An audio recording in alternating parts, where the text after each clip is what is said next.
productions from BHP Sport and Virgin Vision, the 1988 Shell Oils RAC Open Rally Championship. The full story of the 6 rounds, plus archive material of the great years of perhaps Britain's toughest motorsport series. Also a special pace note feature to enable you to match your reactions against some of the best drivers in the world.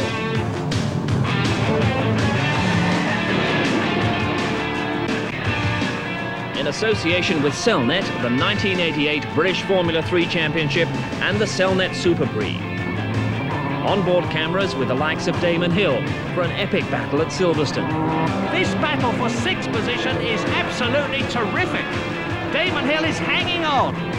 And chaos in the rain at Snetterton. Over 100 minutes of the best action of the season, plus the Cellnet Super Prix. Rallying and Formula 3, both priced just £9.99. 2 more productions from BHP Sport and Virgin Vision.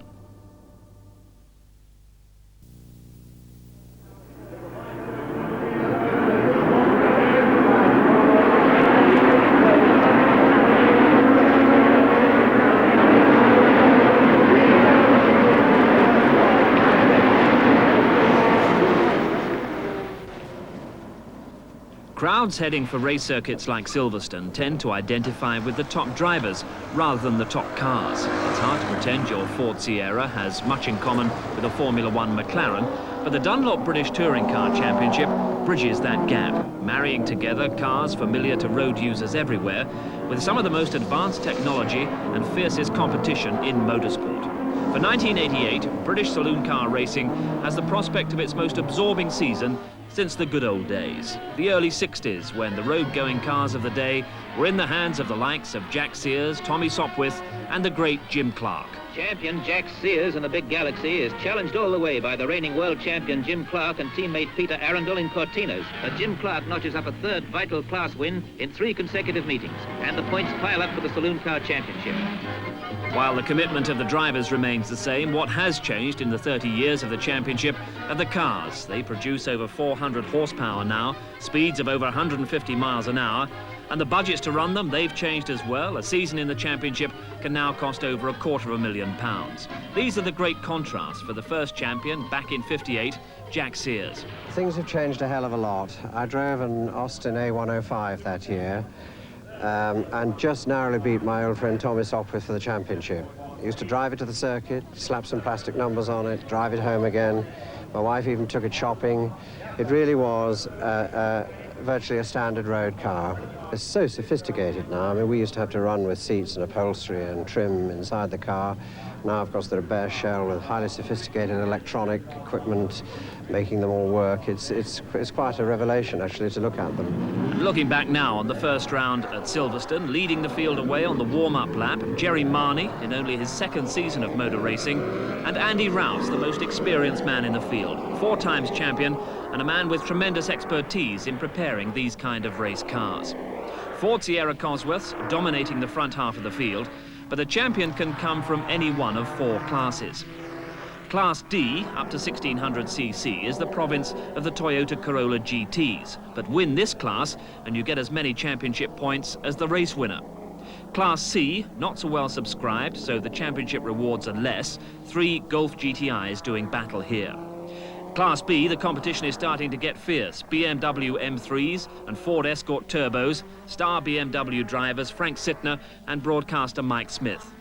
Then Class A, the front of the field, 9 Ford Sierra RS 500s, other challengers like Mike O'Brien in the Holden Commodore, defending champion Chris Hodgetts in the Toyota Supra. The grid for the opening round, Andy Rouse unsurprisingly in pole position in the Caliber Sierra, but unexpectedly alongside him, Jerry Marney in only his 2nd full season of racing. And needless to say, there was a lot going through his mind as he waited for the green light. I think the main thing is obviously to keep one's cool for the first lap or 2. Don't get caught up in the first couple of corners, which are going to be very hectic. Stay cool because it's another 23 laps. And the start sees Marney coolly settling for 2nd place as Andy Rouse powers off the line and is convincingly first into Copse Corner. Behind him, Marney just ahead of Lawrence Bristow in 3rd, and Bristow spins at the very first corner of the championship. With him into the gravel trap goes Mike O'Brien in the Holden Commodore. Meanwhile, into Woodcote at the end of the first of 25 laps of Silverstone's short circuit, it's Andy Rouse, a secure lead over Jerry Marnie and Graham Good. Clear circuit in front of him. At Copse, O'Brien's Commodore has got going again, but Bristow Sierra is abandoned in the gravel trap. But now on the run to Beckett's, Rouse goes up a gear, but the revs die. The hand comes off the wheel in a gesture of resignation. It's what appears to be a turbo problem. Marnie sweeps past Rouse, so does Good. Rouse, down on power, tours back to the pits. Murray Walker picks up commentary as Marnie and Good battle for the lead. Now this is Jerry Marnie. We are with Jerry Marnie, the new race leader. No, he's not. On the right there, Graham Good, number 15, passing him as they go underneath the bridge, down the straight, into Woodcote. Lap 2.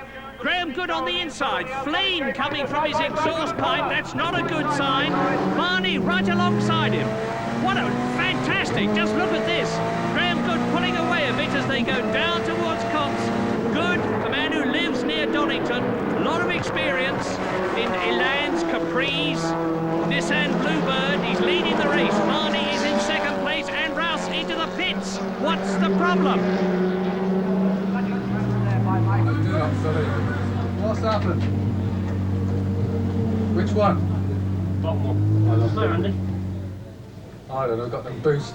Rouse out of contention, and at Woodcote, so too is Good. The black smoke, an indication of imminent engine failure. Marnie gets past him on the pit straight. This is Frank Sittner, 4th overall, but leading the Class B BMWs. And remember, there's as many championship points available for a Class B win as a Class A win. Godfrey Hall 5th, Mike Smith right behind. Meanwhile, Andy Rouse, his loose turbo pipe now secure, has rejoined the race laps down, but stamping his class by powering past every other car in the field, including race leader Jerry Marnie. Marnie content to let him by, but all that's left for Rouse is a solitary point for fastest lap, which he's taken quite emphatically at over 100 miles an hour. Only the opening exchanges of the championship, not all the teams are yet fully prepared or fully financed, but it's a setback for Rouse and a victory to remember for Jerry Marnie, as he leads home Mike Newman in second and Bob Sands in third. Marnie celebrates victory almost exactly a year to the day after his first ever motor race at Silverstone. The class winners from the opening round and therefore the championship pace setters. Jerry Marnie, Sittner, Kay, Dowsett. Overall victory for the inexperienced Marnie, a fluke or the shape of things to come? Well, a lot has been said about luck. I keep hearing luck.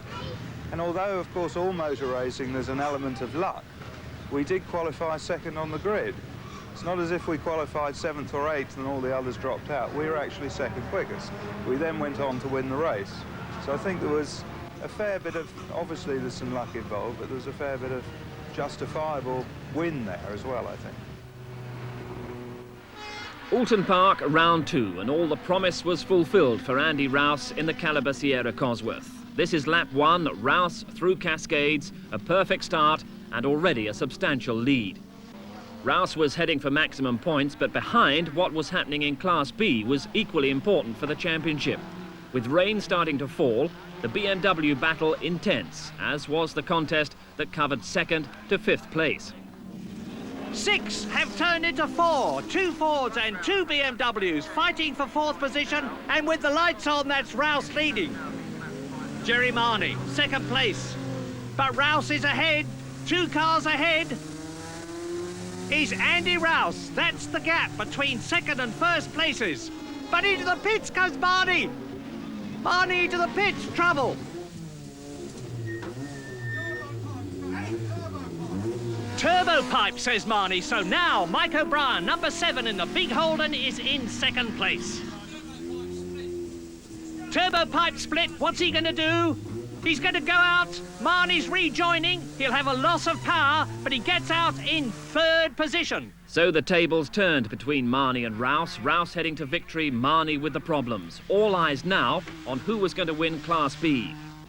Frank Sittner here had taken maximum points at Silverstone. He was ahead at Oulton Park, but pushed hard by Alan Minshaw. Over the line to end a lap.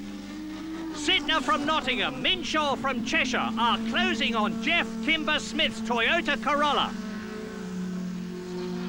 And Frank Sytner needs to get past the white car because he's now got Alan Minshaw breathing right behind him into Cascades. Sytner up with Kimber Smith. He's going to have to pull out and pass here. He does so, and off they go. Both of them. So, oh my goodness. Minshaw slides out of sight. Sytner stops in the middle of the... And what a miracle. Alan Minshaw is perfectly okay, and so is Frank Sytner. And that is Andy Rouse going past the wreckage, past Frank Sytner's stationary car. Let's look at it again. Watch Sytner pull out to pass Kimber Smith. He goes across the line of Minshaw, who goes onto the wet grass, can't stop, into the tar wall. Rolls over it. Thank heavens for a roll bar and a harness. And they are both perfectly okay. But now, unsurprisingly, out comes the red flag and the black flags all round the circuit. The race is being stopped. But it was a stoppage that just anticipated the victory of Andy Rouse in the Caliber Ford, a victory that put him fourth in the championship. Mike O'Brien, an excellent second in the Holden. Marnie, Harvey and Newman, the Sierra Cosworth trio behind. And with the race judged as stopped at the start of that lap, Sytner takes sixth and a Class B victory that he's not yet aware of. You've still got the class. You want to stop to yes, stop to previous laps. You're kidding!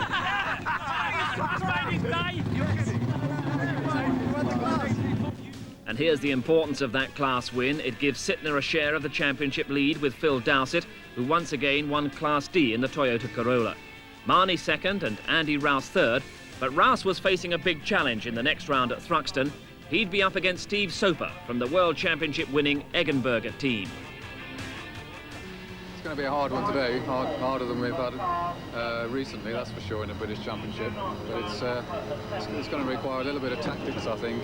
It's only a 17-lap race, but it was such a hard circuit on tyres. They run very, very hot. And really the trick's going to be to get the tyres to last the distance.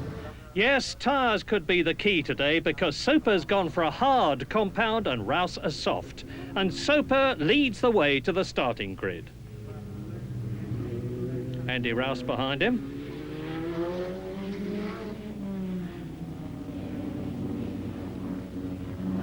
So there's Soper in pole position on the left, Andy Rouse on the right, then it's Graham Good in third place, Mike Newman is fourth, Dennis Leach in the black Rover, Mike O'Brien in the Holden, Rob Gravitt, Carl Jones, Guy Edwards and Jerry Marnie, the championship leader, down in 10th place. This is Marnie and he's got a lot to do. So away they go, and watch Andy Rouse. Look at him, he streaks ahead of Soper into the lead, and Marnie is on the move, closing up to Dennis Leach. There's Gravitt in the blue and white car. Guy Edwards to the right. Down to Campbell, the first bend in the complex. Campbell, Cobb and Seagrave. Rouse leads. Soper second in car with Marnie. And right up alongside him, Smith passes. Mike Smith in the BMW. Now down to Cobb and Seagrave and on towards Kimpton. All strung out already. Now a replay of the start with Mike Smith in the left-hand drive BMW. There's Jerry Marnie ahead. Pulling away from us, Frank Sytner on the right in the other BMW.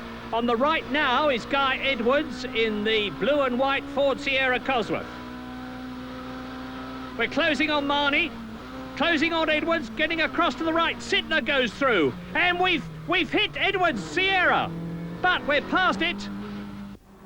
6 laps gone, and apart from the usual fraught contest in Class B, it's Rouse against Soper at the front. And Rouse is barely hanging on to the lead as his tyres start to lose their grip. Very, very close stuff. Right ahead of Steve Soper, Andy Rouse. What magnificent driving. And now we're in car with the left-hand drive of Steve Soper. Some 500 horsepower ahead of us, 140 miles an hour. And just look at the way Soper is harrying Andy Rouse every inch of the way. Remember that Rouse is on a softer tyre compound than Steve Soper. Steve Soper knows it, and he's pushing Rouse as hard as he can. Down to the chicane. They're coming up to the midfield men now to lap them, never mind the tail end men. Another lap completed. Soper, we're riding with Soper. That's the race leader, Andy Rouse, ahead of us. Round Allard, up to the complex. Campbell, Cobb and Seagrave, the right, left, right. Stoper gets through on the inside. Andy Rouse will see that and he'll try and block him, and he does so. Goes straight across onto the curbing. That's okay. Out of Campbell. Got to lap somebody here. Up to Jeffries. VW Golf is the man they're lapping. Andy Rouse can see Steve Soper's car in his mirror, and Steve Soper can see Andy Rouse ahead of him. From Kipton to Goodwood. Well, if Andy Rouse's tyres aren't going off, they never will, and they have, because Soper goes through into the lead, gets through on the inside. That decision to go for a harder compound is paying off. And Buxtorf has taken Minshaw. And he's off! My goodness, that's a big one. And at the chicane, Steve Soper is lapping Lawrence Bristow. Bristow back in the race after going off, but where is Andy Rouse? No sign of him at the chicane. Big gap. Soper pulling away. Here's Rouse. Seems to be going very slowly as he comes out of the chicane. He's into the pits. He's pointing at the left front. I suspect his tyres have gone off. He's going to stop for tyres. Into the pits. Stop. 12 laps gone then. Soper comfortably first. Marnie up into second ahead of O'Brien's Holden. Sittner leading Class B with Leach's Rover between him and Mike Smith.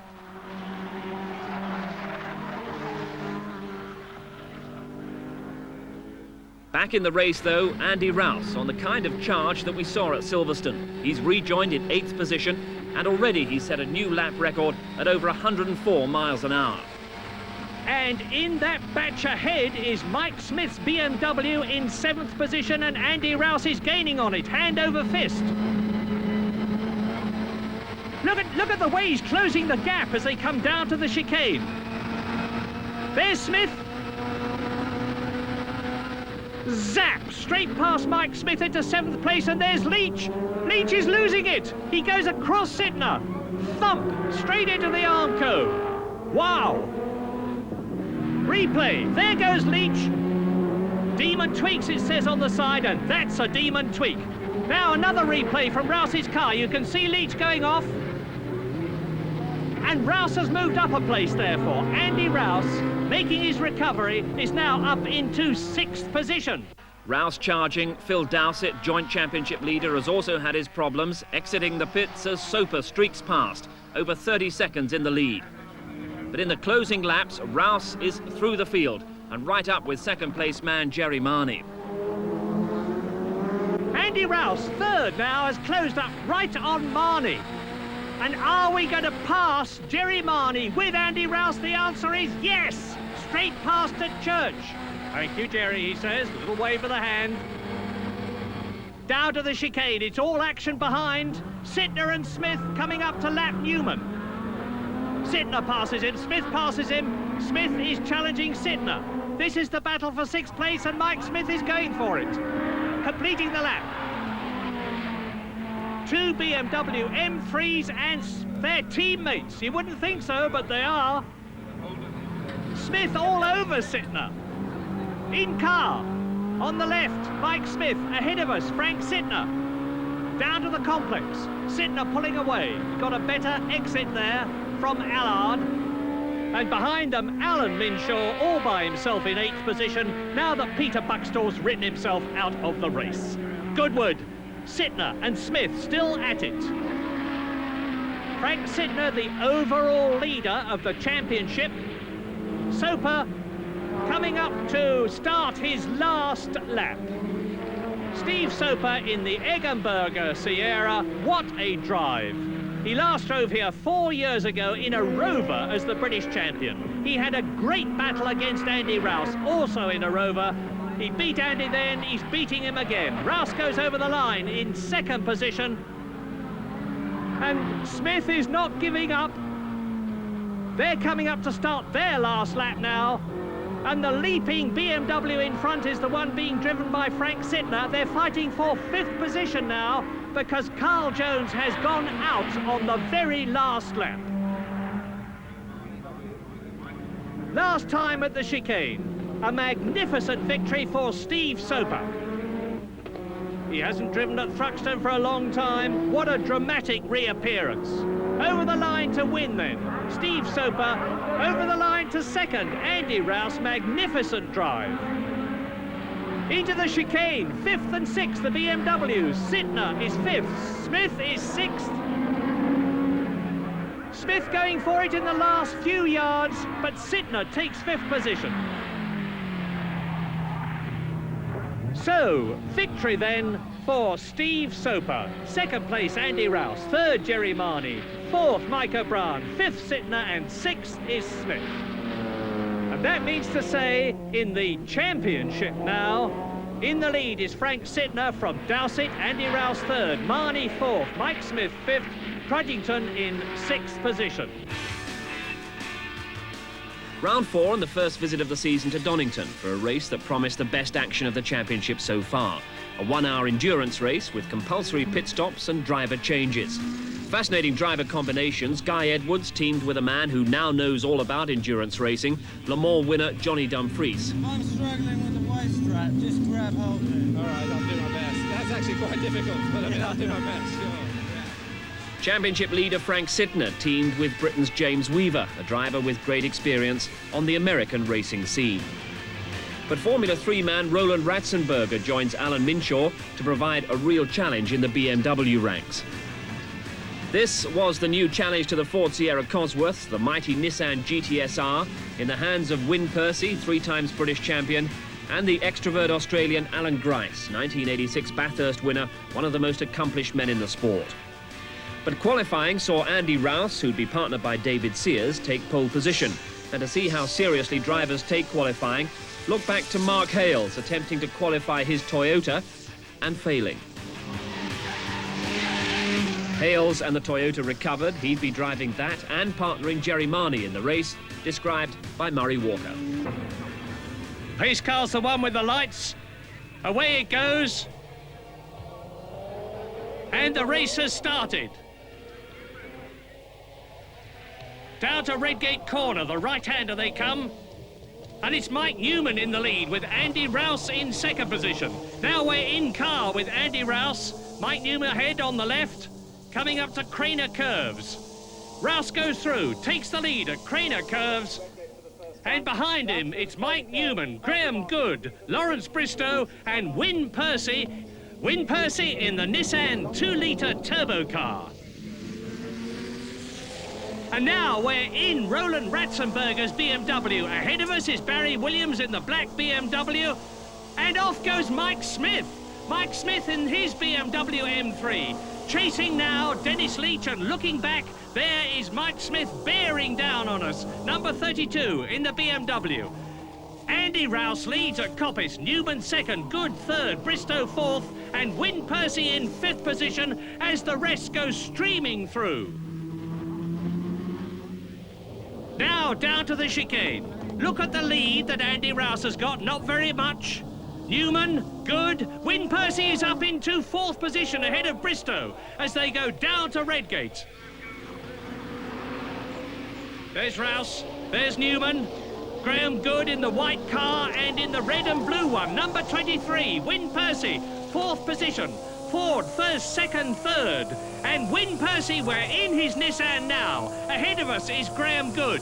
Watch the gears. 5th gear, that is. Out of the Craner Curves, closing right up on Graham Good.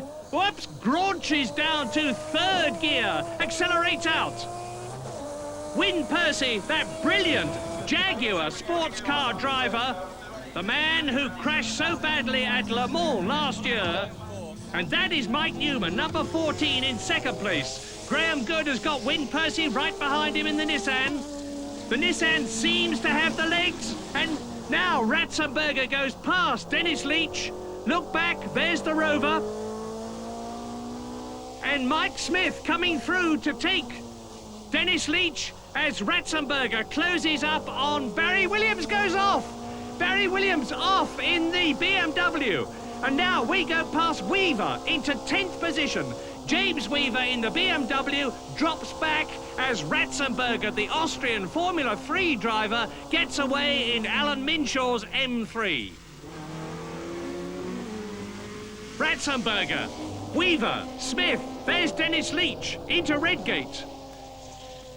And number 23 in car with Wyn Percy. 5th gear, Graham Good still ahead of us. Oh, that sounds very rough indeed as Wyn Percy graunches the gear down to 3rd. Out of it and up to 4th. Underneath Starkey's Bridge. Move over, Graham Good. Wyn Percy gesticulating. And you can see that Percy is rubbing the boot lid almost of the Ford Sierra in front of him with the nose of his Nissan as they come up to the right-hander at Coppice. Now, can Wyn Percy do anything about Graham Good's Ford Sierra Cosworth in front of him as he comes out of Coppice down the long straight towards the chicane? Yes! Past and up into 3rd position. Back into 3rd gear. Into the chicane. So Percy is 3rd. And ahead of us is Mike Newman in 2nd place. So, Wyn Percy has demonstrated he can take one Ford Sierra Cosworth. Can he catch Mike Newman? Well, he's caught him. Right up to him at Redgate. That's the man in 2nd place. And now Percy goes through into 2nd place. Ford Sierra Cosworth leads Andy Rouse, and this car, the Nissan of Wyn Percy, is in 2nd place, really going for it. And now, this is Ratzenberger's car. We're looking back at James Weaver in the BMW M3 behind. Coming up to Redgate, the right-hander. Weaver's closing up and going through, passing us. But look, number 44, that's Ratzenberger. Keeps the outside line and keeps the place. He holds 9th position. James Weaver behind us in 10th position. Tremendously close racing all round this Donington circuit. Coming up to the old hairpin. Ratzenberger in the orange BMW. Weaver in the white one, which he's sharing with Frank Sittner. And Tony Eaton goes off in the Toyota Corolla. Rejoins the circuit, doesn't lose a place. And Ratzenberger and Weaver are still at it. 1st and 2nd in Class B.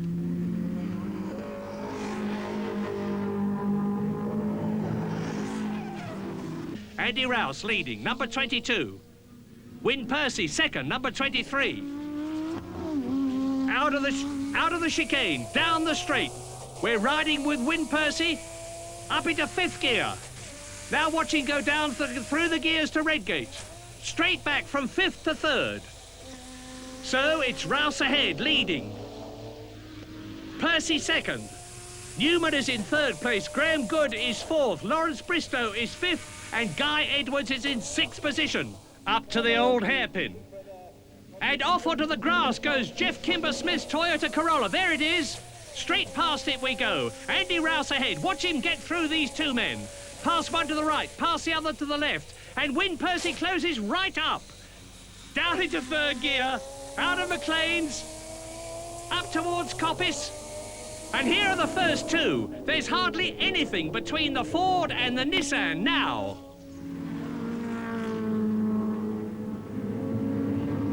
Wyn Percy chasing Andy Rouse. Under the bridge, this is the fastest part of the course. 125 miles an hour. Down through the gears again. Up into 2nd for the chicane. Right, left, Rouse. Percy. This is a fantastic drive by the GTS Nissan. It's only the 2nd time it's appeared in competition this year. It nearly won the ETC round here at Donington, and now there's only Andy Rouse's Ford ahead of it.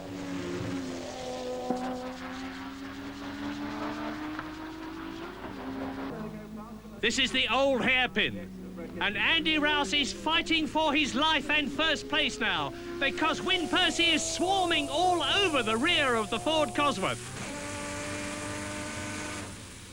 We're travelling with Win Percy in the Nissan. Ahead of us is Andy Rouse, the race leader.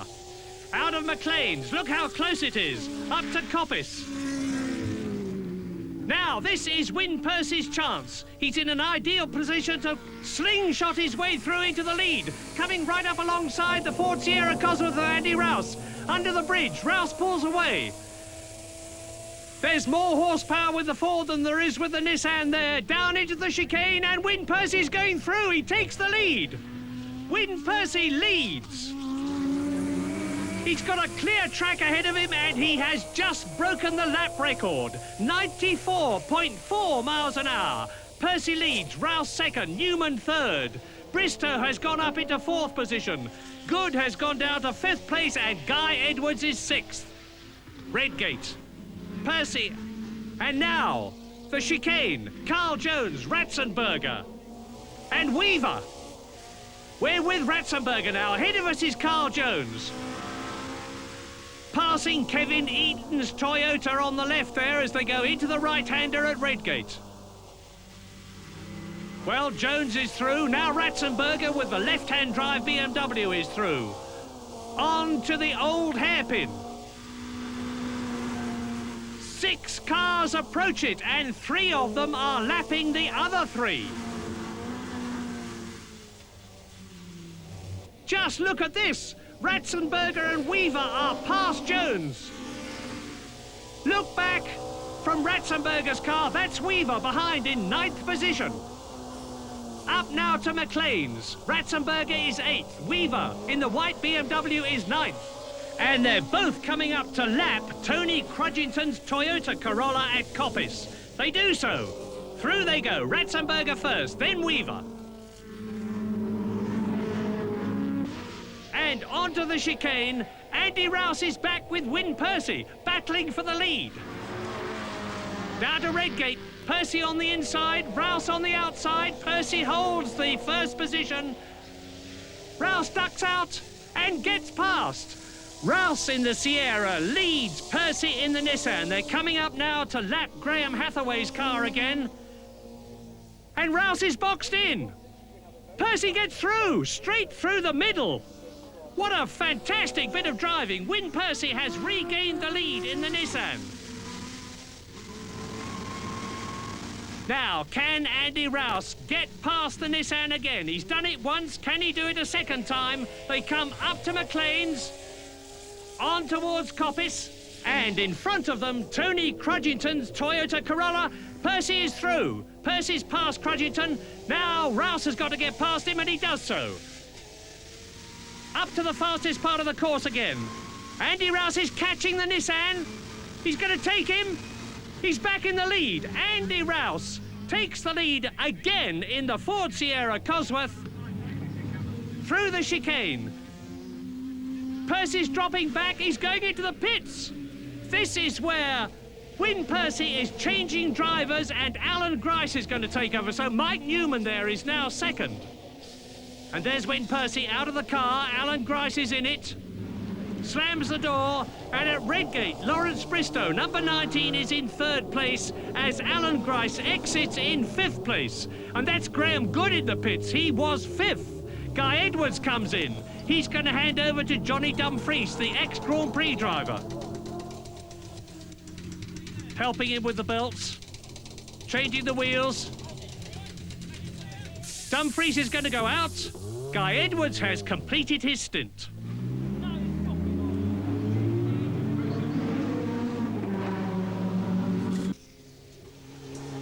And with Andy Rouse almost at the end of the lap, he's going through into the pits here. He's going to hand over to David Sears. David Sears, that very accomplished saloon car and many other classes of racing driver. Andy Rouse out. David Sears in, putting on the safety belts, and you can hear the pneumatic wrenches battering away at the wheel nuts.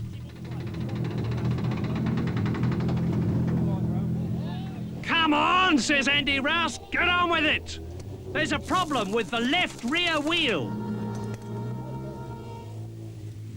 And they're losing time. Off the jacks, into the race goes David Sears.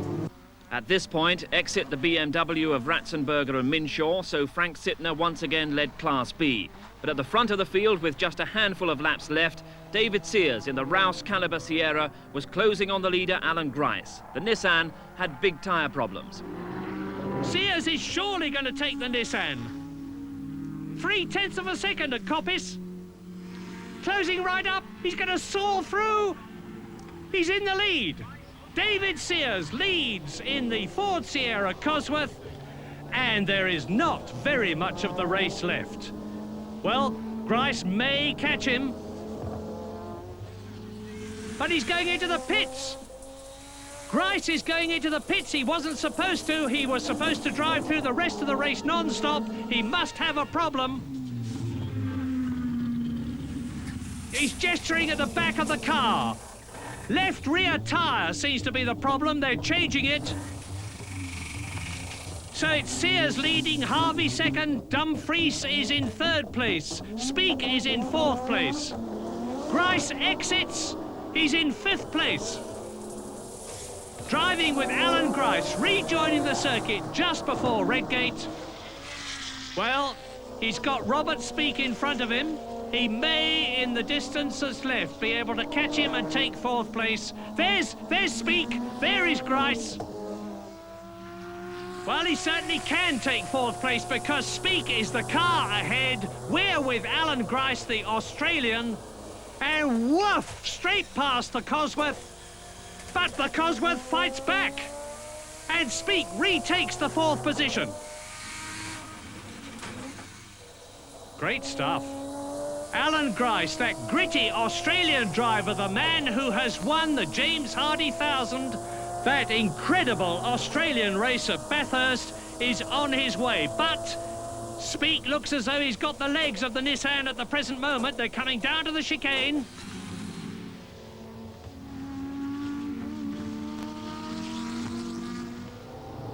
And Grice is closing right up on the Cosworth now. He may well take him at Redgate. It depends on the line that Speak takes. He's going wide. Grice goes through on the inside. Does he? Yes, he does. He's taken the place. Grice moves up into fourth position. And at McLean's, David Sears, sharing the car with Andy Rouse, has now got a commanding lead.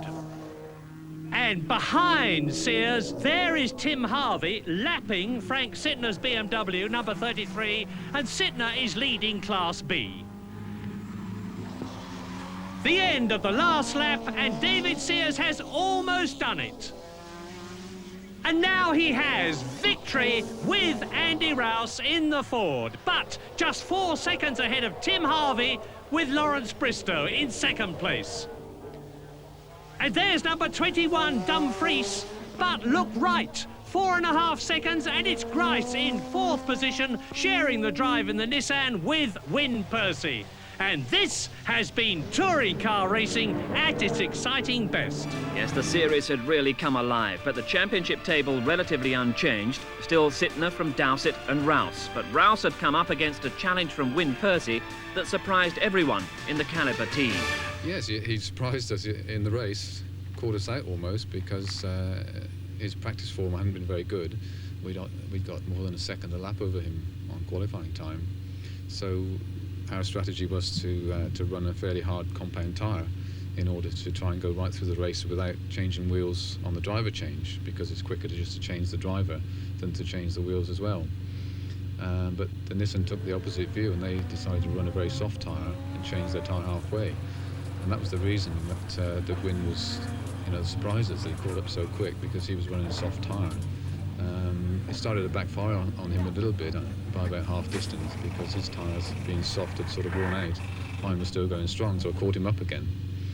And in the end, the soft tyre was their downfall, because on the second session, the tyre actually failed on them, and that cost them the race, or certainly dropped them away and made the job a little bit easier for ourselves. Round 5, and for the second time in the season, the Hampshire Airfield Circuit of Thruxton played host to the British Touring Car Championship. And Rouse was still on tremendous form after his Donington success, comfortably taking pole position from Carl Jones. But the circuit was damp, leaving the field with a quandary over tyres. If it rained again, they'd need wet weather tyres. But Rouse in the Caliber Sierra was gambling on slicks. Because it's looking brighter over there, we've opted for a slick at the moment. There's a sort of a dry line starting to show, but only really on the racing line. So that's okay, that'll get better if it doesn't rain anymore. But the difficulty that I face now, if I'm to start on slicks, is that where pole position is on the inside of the circuit is soaking wet. And where the second man is on the outside of the circuit is dry. So like, I'm just going to get done in off the line if nothing else.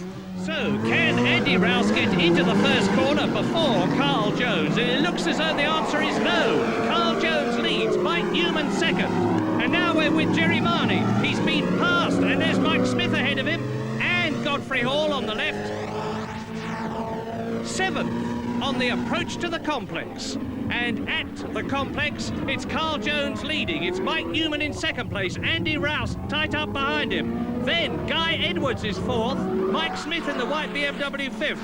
Marney, whoops, and Rob Gravett nearly loses it. He's got the car under control. On he goes, and just look at that pack behind him. Meantime, Andy Rouse is closing on Mike Newman ahead. Carl Jones is still leading. Andy Rouse is lining up to try and get through on the inside of Mike Newman. He's got the inside on the apex of the corner. Mike Newman's going a bit wide, and Rouse goes through to take second position. Andy Rouse moves up into second position behind Carl Jones. Down to the chicane. Here they come. Carl Jones leading, Andy Rouse second.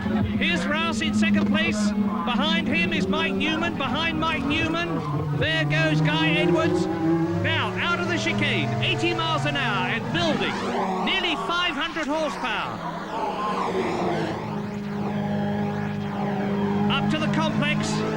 Carl Jones now. This is the leader in front of us, and Andy Rouse is soon going to be that man. He goes through.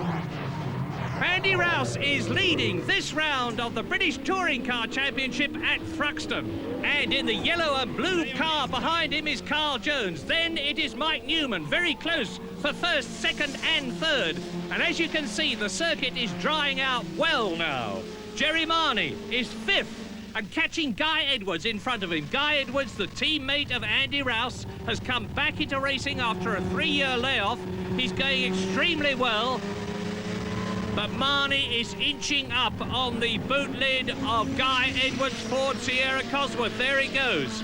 And there, number 8, is Jerry Marney.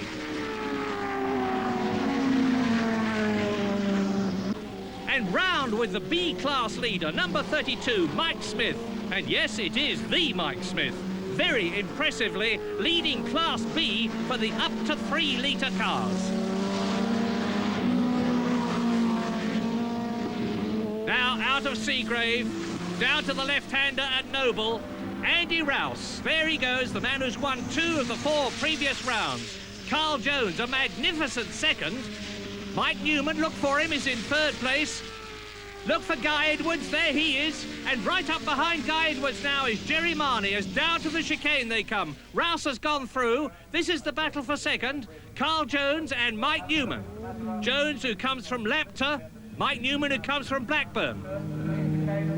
And then it's Edwards and Marney is challenging Edwards as they go into the chicane, and he pushes him off.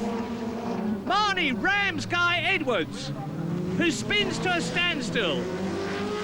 And there's at least 10 cars streaming through, and Guy Edwards has got to sit there until the circuit is clear. He must be fuming. 2 abreast into the Thruxton chicane. There was always bound to be one casualty. Sadly, it was Guy Edwards in the second Caliber Ford. Jerry Marney carried on in pursuit of Carl Jones and Mike Newman, who were battling hard for second place behind the leader, Andy Rouse.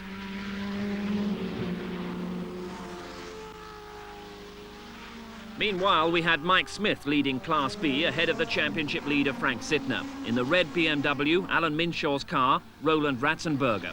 If Sittner could be beaten here, it would throw the championship wide open. This is a great scrap between these 2.3-litre BMW M3s. They are not turbo cars, unlike the Fords, and you look back from Sittner's window, that's Hall on the right, Ratzenberger on the left. Up to Cobb. 7th, 8th, 9th and 10th, and there's nothing in it. Frank Sittner has got Mike Smith's car in front of him. He's got Ratzenberger behind him. And now we're with Sittner. Ahead of him, Mike Smith, his teammate, and I put the teammate in quotes because they are rivals, and real rivals. Goodwood and Ratzenberger. Watch Ratzenberger in the orange BMW. This man with an enormous amount of experience in the official Schnitzer German BMW team is right up with Sittner. Look back, and there he is, Roland Ratzenberger. And yes, that is his real name. Coming down to the chicane. Smith is being caught by Sittner. Sittner passes Smith. Ratzenberger is following him through, or is he? No, at the present moment, it's Sittner, Smith, Ratzenberger, Hall, and Chris Hodgetts in the red Toyota is catching the BMWs in front of him. There are the BMWs, and there in the background is Chris Hodgetts' 3-litre Toyota Supra. Ratzenberger is going through and taking Smith on the outside. What an incredible bit of driving, and he does it. Look back from Sittner again, and there is Roland Ratzenberger past Smith into 8th position. Campbell, Cobb, and now Tim Harvey and Dennis Leach are joining in the white Ford and in the black and red Rover. And Smith is in trouble. Mike Smith is in trouble. He's been passed by 1, 2, 3, 4 cars. I don't know what the problem is. On to Goodwood then. And Ratzenberger in the orange BMW is going for 7th place, trying to take Frank Sittner, drifting very wide in the process. And now the long, hard, fast drag down to the chicane. And Ratzenberger is in an ideal position to pass Frank Sittner on braking at the chicane if he can get just a little bit closer. They're coming up to a car in front of him. It's Lionel Whiffin's Ford Escort, and Ratzenberger looks as though he's going through. But Sittner's got the inside line, but Whiffin is in front of Sittner, and Ratzenberger passes. And Chris Hodgetts has moved up a place in the Toyota. Chris Hodgetts is going to take Frank Sittner. And now he's going to take Ratzenberger. What a... Ratzenberger holds the place. Hodgetts is behind him. Tim Harvey has gone through, and Godfrey Hall, and Dennis Leach. And Sittner has lost several places there. An incredible bit of passing. Up to Campbell. Ratzenberger 7th, absolutely superb. Then Hodgetts, Harvey, Hall ahead of Sittner. Leach and Gravett, a Toyota, Fords, BMWs and a Rover. And Frank Sittner, leading the overall championship, is sliding down through the field. So a championship boost for Andy Rouse. Sittner wouldn't recover, and Rouse was turning in another impeccable drive to victory. But the excitement of the race was by no means over. And now, coming up to the start of the last lap, nose to tail for 3rd and 4th, Newman 14 and Marnie number 8.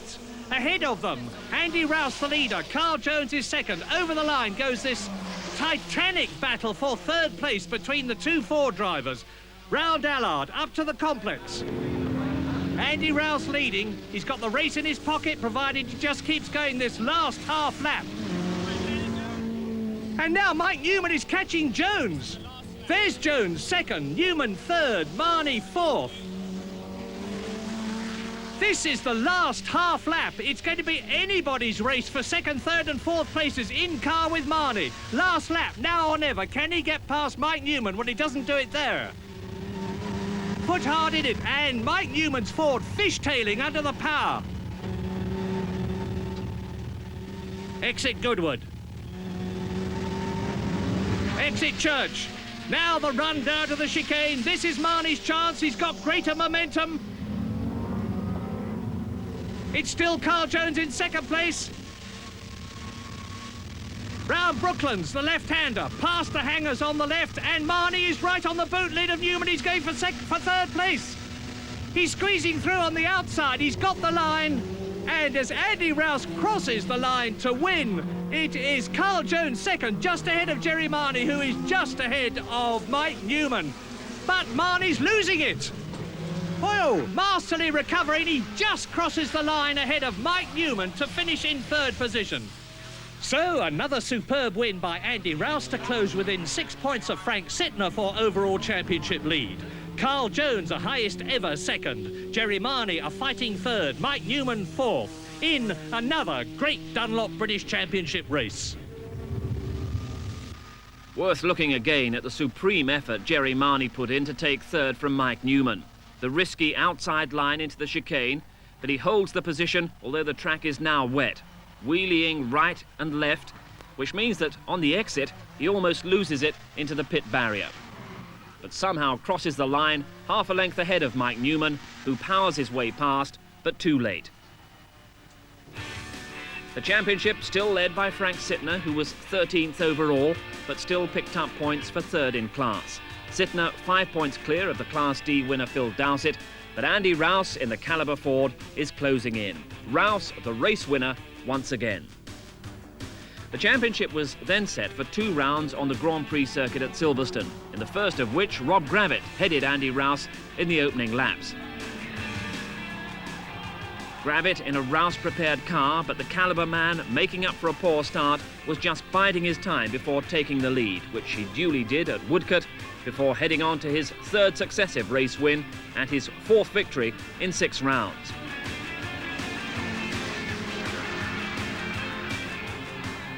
But behind him, Frank Sittner was back to winning form in Class B, so he stays out in front in the championship. Rouse moving into second, ahead of the Class D man Phil Dowsett. The next Silverstone round was the Grand Prix support, in quite appalling conditions. Gravitt once again quickest away, once again Rouse right behind, and in the rain, Gravitt loses it at Woodcote, end of lap 1. Rouse sweeps by, so indeed to the rest of the field, but Rouse out in front, and once again, he wasn't going to be caught. Andy Rouse has got a 7-second lead, and it's Marnie second, Newman third, then Guy Edwards. This is Tim Harvey, number 5, in 5th position. Good behind him in 6th place. And then the BMWs. Ratzenberger 7th, Mike Smith in 8th position. Lawrence Bristow 9th behind them as they go round Chapel.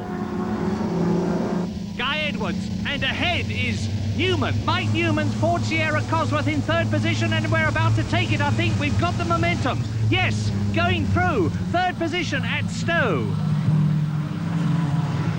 And there's Tim Harvey in 5th position, Graham Good. Then the BMW battle continuing, and Bristow is in 9th position. There he goes behind Mike Smith's BMW as they go on to Club Corner. The 2 BMWs with Graham Good. This is about an 85 miles an hour corner. Those BMWs have got less power than the Sierra ahead, but they're keeping up in the wet. Abbey Curve. Over 130 miles an hour. Marnie second there. Guy Edwards in 3rd position, onto the complex, Marnie, Edwards, that's Newman, then with the lights on, it's Harvey, and Bristow spins. He hasn't touched anybody, incredible, yes he does, he hits Carl Jones. Rob Gravitt struggles through, and Mike O'Brien stationary in the Holden, getting away. Now this is Nick May, we are in car in the bi-turbo Maserati with Nick May. Out of the complex, on towards Woodcote. Passed by Tony Crudgington's 1600cc Toyota Corolla. Past the old chicane. And now, Maggots and on to Chapel. Andy Rouse is ahead. Then Marnie. Then Guy Edwards. And there they are. Number 8, Jerry Marnie. Number 21 in the blue and white car behind him, Guy Edwards in 3rd position. And this is Guy Edwards. Ahead of us is Marnie, and you can see what the conditions are like. Guy Edwards pulls out to the right, he's going through, he's taking Marnie. This is about 140 miles an hour down Hanger Straight into Stowe Corner at about 95, even in these conditions. So, Guy Edwards up into 2nd place in the 2nd Caliber Ford Sierra. Andy Rouse still leading. And now Jerry Marnie is having to take all the spray as he looks through the windscreen ahead of him at Guy Edwards, pulling away as they go up towards Abbey at about 135 miles an hour, the sweeping left-hander. From Abbey onto the complex, underneath the bridge first, Edwards 2nd, Marnie in 3rd position, then it's Harvey, Newman is 5th, and behind Mike Newman, Mike Smith in the white BMW has got ahead of Ratzenberger. Look, there it is, as they come up to the left-hander.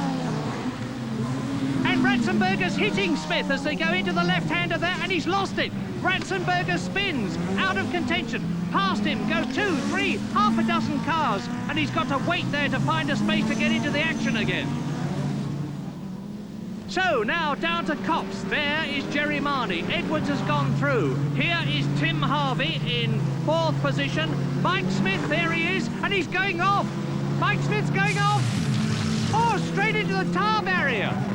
That looks a very nasty one indeed. The rear bumper's ripped off. The front of the car looks as though it's stoved in, but the door moves. And incredibly, Mike Smith has undone his safety belts, and he's getting out, and he looks perfectly okay. He even smiles at the marshals, who give him a hand up to safety. Over the sleeper wall. Is he all right? Ignition off.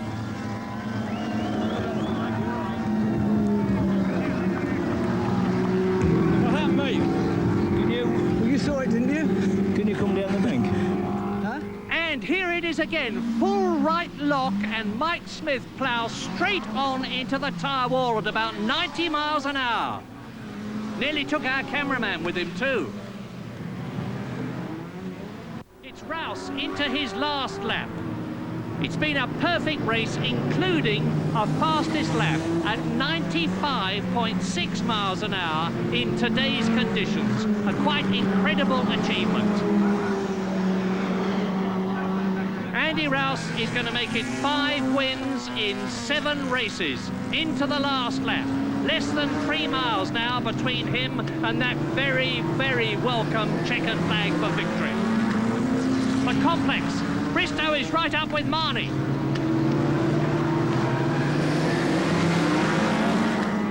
Whoops, he nearly loses it coming out of the complex on the way to Woodcote. Now they are going into their last 2.96 miles over the line into the last lap. Rouse leads, Edwards 2nd, Marnie 3rd, Bristow 4th, Ford 1st, 2nd, 3rd and 4th. It's just like the McLarens in Formula 1.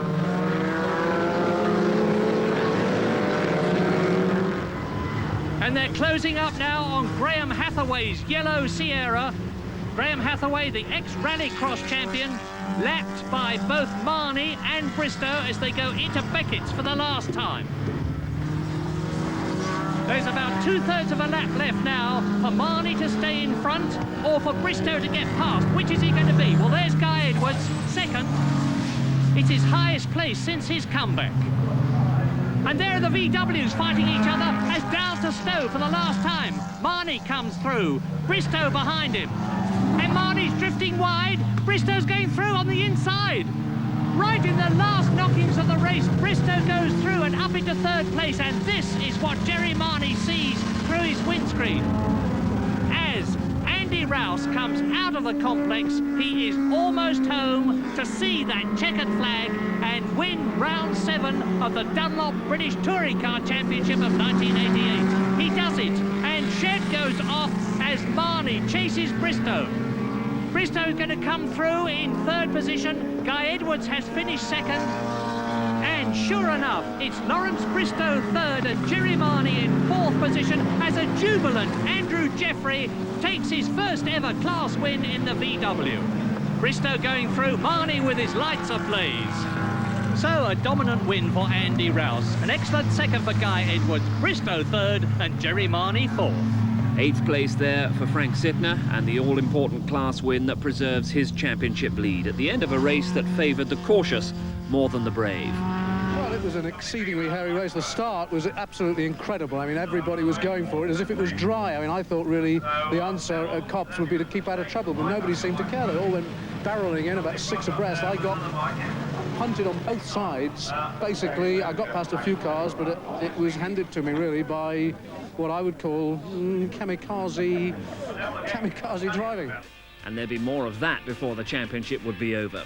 Phil Dowsett's victory in Class D kept him in contention, but it was between Sittner, Rouse and Dowsett for the title, with another supreme championship test for Rouse in the next round.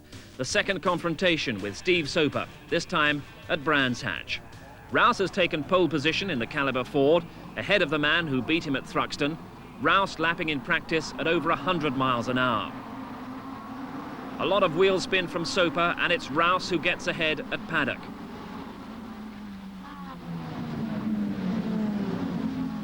Up to Druids, first time. Rouse, Soper, then Carl Jones, then Sittner, who'd qualified an excellent 4th. Already, Rouse and Soper are setting off on what will be a private but very intense battle. Behind them, Mike Smith gives Graham Good a nudge. Off goes Good. But ahead, it's definitely Rouse versus Soper. We rejoin it, end of lap 2. Here's Rouse and Soper going into Paddock Bend as they come out of the Brabham Straight. 110 miles an hour. Into the dip, up Halewood Rise, into Druids at about 55 miles an hour. And look at the gap between them and the 3rd place man. Down to Graham Hill Bend. Rouse leading, and Soper's going through. Soper goes through into the lead. And Steve Soper beat Andy Rouse at Thruxton. Is he going to do it again? It's only the 2nd time he's raced against him this year. Now in car with Andy Rouse. Soper's really tried. You see the way the rear end stepped out there. Now, Andy Rouse has got an experimental engine with higher turbo boost. It's giving him more power. He's going into Pilgrim's Drop at about 135 miles an hour, and he gets back into the lead. Into Hawthorne, onto Westfield. And this is 110 miles an hour. Rouse leading, Soper 2nd. Dingledell again, 100 miles an hour. And at Stirling's, Rouse and Soper have got their windscreen wipers going. Look, it's starting to rain here at Brands Hatch, and that's really going to affect the surface. It's going to make it very slippery indeed. Hear the tyre squeal. Over the line again at the end of another lap. Rouse leading, Soper in 2nd position. And now Rouse is catching Martin Ray's Honda Prelude. He's going to go absolutely smashing past it, and he does so. Out of Druids, 60 miles an hour. Soper's right behind. You can see that the course surface is wet. Graham Hill Bend, up to Surtees, 60 miles an hour. Soper's having a look. He's trying to go through on the inside. But he doesn't. And now on to Pilgrim's Drop, building up to 145 miles an hour as they approach Hawthorne's, the right-hander. Take that at about 120. Magnificently matched on performance. The drivers and the cars. You can see the rain coming down. To Westfield. To Dingledell. Onto the curve goes Rouse. Right, left. Soper's having another look. Steve Soper's forcing Andy Rouse all the time. Andy Rouse has got to keep his cool, or Soper's going to be through and into the lead as they come through round Clearways, round Clark Curve to complete another lap. 130 miles an hour even in this weather, and the rain is absolutely belting down now as Soper tries to go through on the inside as they approach Paddock. In car with Andy Rouse, and he's got a clear track ahead of him. Absolutely ideal as he goes up Halewood Rise at about 120 miles an hour on his way to Druids. And Soper goes through on the inside. A brilliant bit of driving. Steve Soper takes the lead at Brands from Andy Rouse. Now, is Steve on his way? He's got to break away from Rouse, and Rouse has got more power. Remember, he goes back. Andy Rouse retakes the lead at Surtees. So Steve Soper was not in front for very long. Now it's Rouse leading, and that's Wilson, Rob Wilson, off at Dingledell. But looks perfectly all right. Rob Wilson in Graham Hathaway's Ford Sierra Cosworth. But under the bridge, into Clearways, towards the end of another lap, comes this titanic scrap for leadership. Don't forget that Andy Rouse is after his revenge. Steve Soper beat him at Thruxton. Andy Rouse means to win here. Into Paddock again. And this is where Steve Soper went through earlier on the approach to Druids. He's not going to do it this time, though. Andy Rouse has got the line. Andy holds it. Round Druids at about 55 miles an hour. Accelerate up through the gears from second to third. 90 miles an hour. Into Graham Hill then. Now Soper's attacking again.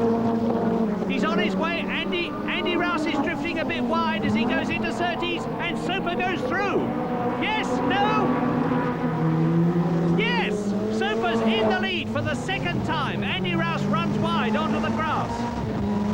Now, is that power going to pay off again? It looks like it. He's closing up. He's inching up on Soper. He goes past. Andy Rouse retakes the lead.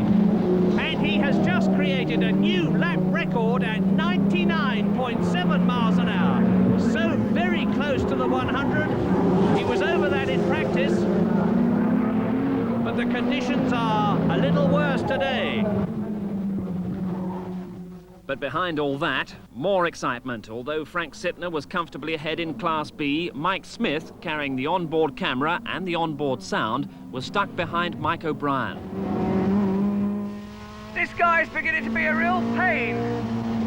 He's making this thing so wide I can't get past him. This is Druids. He's so slow through the corners. I'll give him a touch. There we are. That's a love touch to remind him I'm here. I'm going to have a go. I've got to get past him. If he chops me this time, I'm off. Yay! Nice one, Mike. Up to 9th position at Surtees.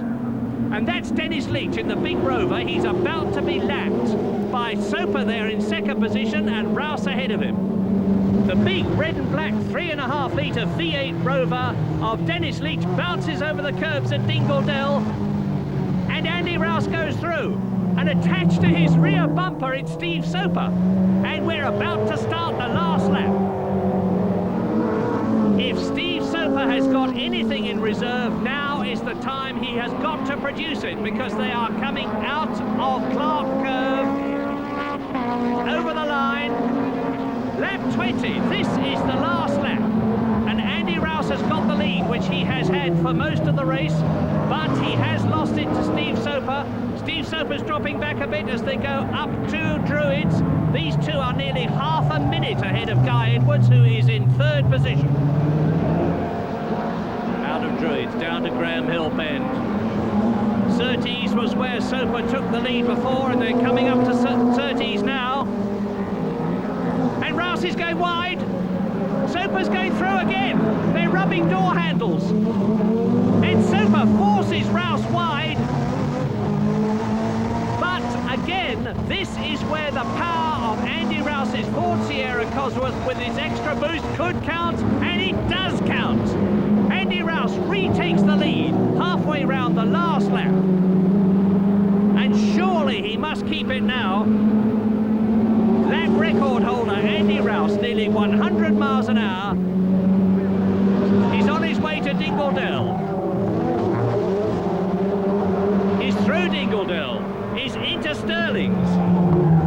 This is going to be, or is it? Look at the way Soper's pressing in the closing stages of the last lap.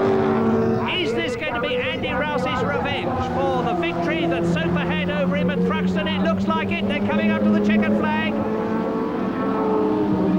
And yes, Andy Rouse wins and gets his revenge. And a jubilant Andy Rouse punches the air with joy. A marvellous win then for Andy Rouse, and a new lap record, with Steve Soper second, Guy Edwards third, Lawrence Bristow fourth, Jerry Marnie fifth, and Carl Jones sixth, all of them in the all-conquering Ford Sierra Cosworth RS 500. But Frank Sittner, placed 7th overall, had once again won Class B with a record lap, so a 5-point gap over race winner Rouse, who'd produced perhaps the performance of the season to beat his old rival Steve Soper. It's been an interesting challenge for sure, and one that we relish really, because the Eggenberger team are the official Ford factory-backed team. They're financed by Ford Motor Company, and they've got Ford engineers behind them. So, you know, a big challenge for us as a private team to race against the works team and beat them. Steve's raced mainly in Europe, whereas I've sort of concentrated on England a little bit. So we've not come together to race against each other very much, particularly in latter years. A little bit like Cram and Co. You know, they're never together at the same time. And so when we have raced against each other, of course, it's always been a good race because there's never very much to choose between the performance of Steve's car and mine, and you know, the driver ability is probably on pretty much of a level. So always guaranteed some fireworks when we get together.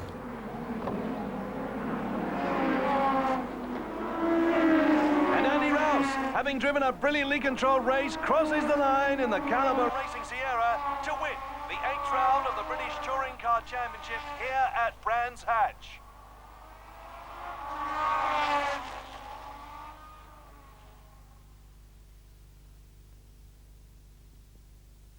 All Caliber front row for the next round at Snetterton. No Steve Soper here, so Rouse on pole from Guy Edwards. Championship leader Frank Sittner was back in the body of the grid. It's no good pussyfooting about. I've got to get fastest lap and win the class. So I've got to go for it.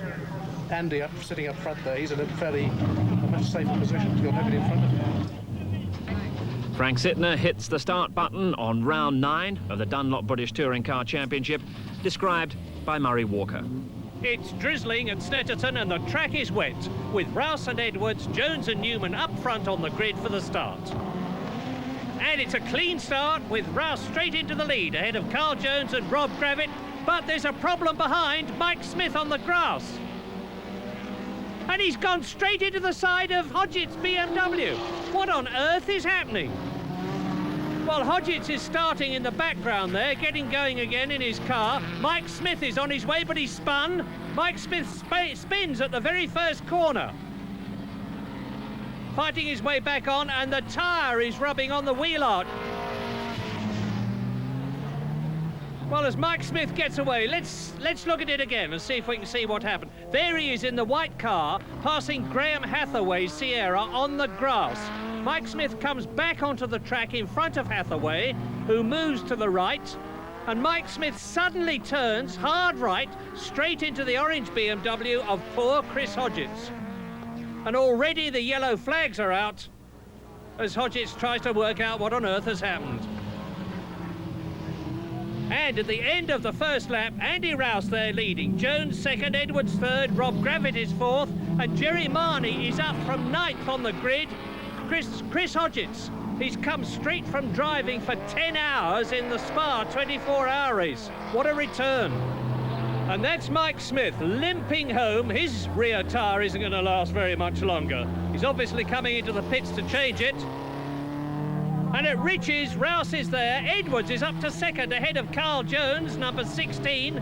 Gravitt is fourth, and Marney is right behind him. There's Marney in the white Sierra. And now we're with Marney. Gravitt ahead. Down to the right-hander at Sierra, 115 miles an hour, and he's off. Jerry Marney loses it. There's at least 5 places lost there as he rejoins the circuit. In fact, more, because there's Sittner and Hathaway going through. So now Jerry Marney's got it all to do again. Hathaway on the right, we're past him. Frank Sittner ahead, we've passed him once already. This is the second time. Approaching the S's, 80 miles an hour. Left apex, but he's going straight on. Again, for the second time in less than half a lap, Jerry Marney goes off. There must be something wrong. Perhaps it's the brakes. Back onto the circuit. On the left is Hall, Godfrey Hall, going through in the black BMW. That's James Shedd's VW Golf ahead. Past him. Now we're going to try and catch Godfrey Hall's car. Into the right-hander. Chasing hard. Jerry Marney's got the performance advantage, but 5 cars, 5th to 9th. Newman, Harvey, Bristow, O'Brien and Hales over the line. And Harvey attacks Newman for 5th. There's Newman, Harvey. That's Lawrence Bristow, number 19. Into Riches. 3 Sierras, a Holden and a Toyota Supra. Tim Harvey.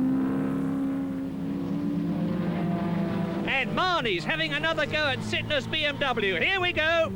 Jerry being very careful with the brakes at Sierra this time, and you can see Sittner pulls away. Now, down the Revitt Straight, building up to 5th gear and 145 miles an hour past Sittner. Now, Jerry Marney's got it made, up to the S's. Back off the accelerator, down a gear, on with the brakes, and off! A third off, a complete 360-degree spin.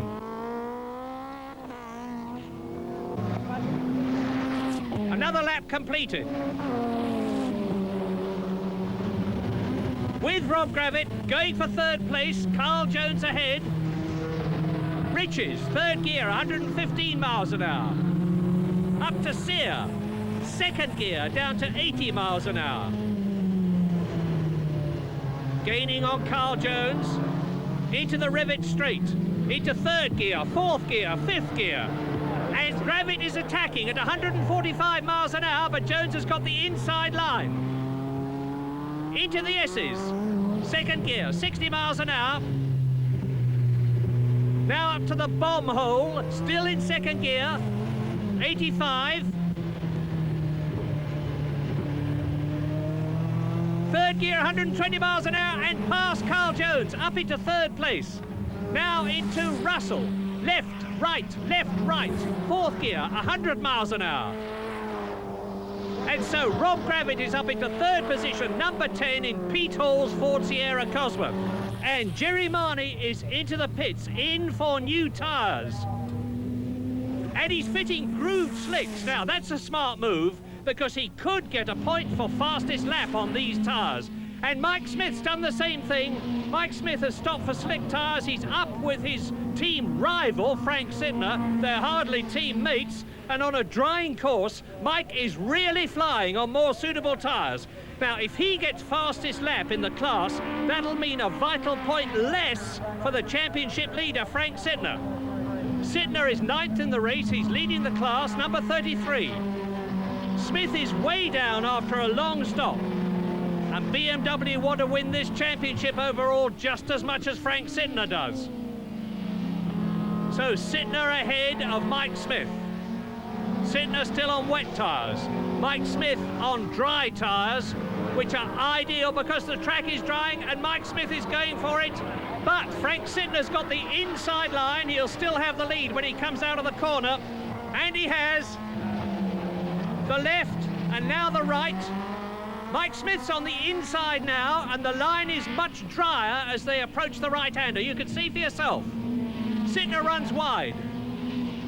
Mike Smith goes through, and he's racing away from Sittner, and Frank won't like that.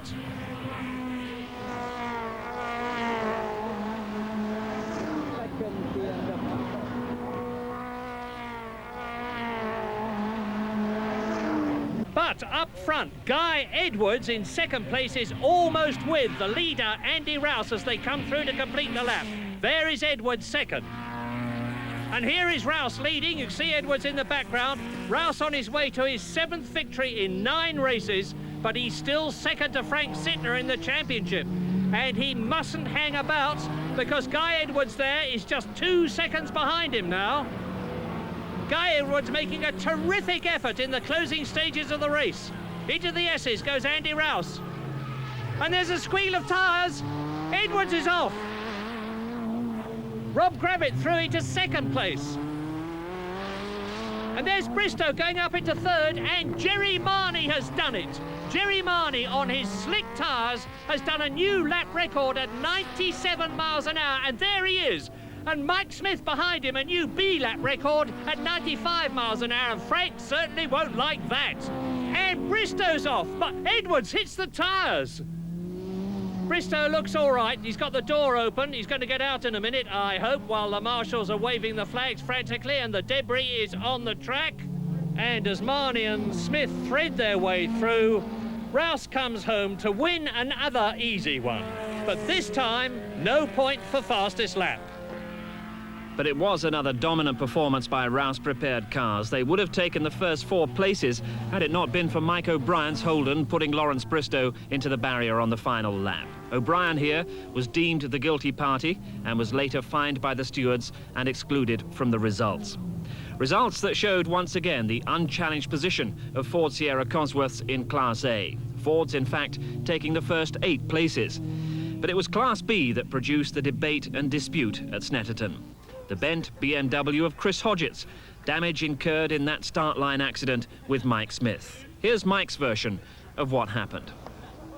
Chris Hodgetts did what he meant to do, and that was to take out one of us. He took me out on the start line. That's what the fracas was. He just drove into me, wrecked his own race. I don't think he did. I don't think Smithy said that. The television will, I think, prove him wrong. I had a very good start and was in front of the other Class B runners. Then the next thing I knew, Smithy was heading left to right across the circuit, and inevitable contact. Just a motor racing accident, I think.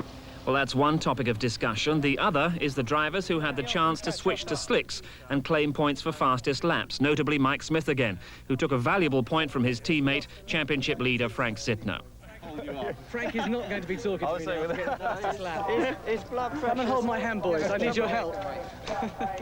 And here comes Mike Smith's ProDrive teammate now. Frank Sittner, class winner, but not a great time to ask him how the afternoon had gone. All right for me, but it looks like somebody stopped and put slicks on and got fastest lap, which has ruined it for us in the championship, or makes it very difficult. Oh dear. Just hoping it's not one of my teammates. I see. What made you think this, Frank? Because I was conserving tyres throughout the race. No, what are you talking about? What about the tyre? Who's that? Who did the time? Who put the tyres on the car? Another family affair for Mike Smith to sort out, and it may be the toughest yet. Rouse gets closer, second place behind Sittner, just 5 points adrift, Dowsett third. In the next round at Brands Hatch, Andy Rouse, with no challenge from an absent Steve Soper, was straight into the lead and stayed there.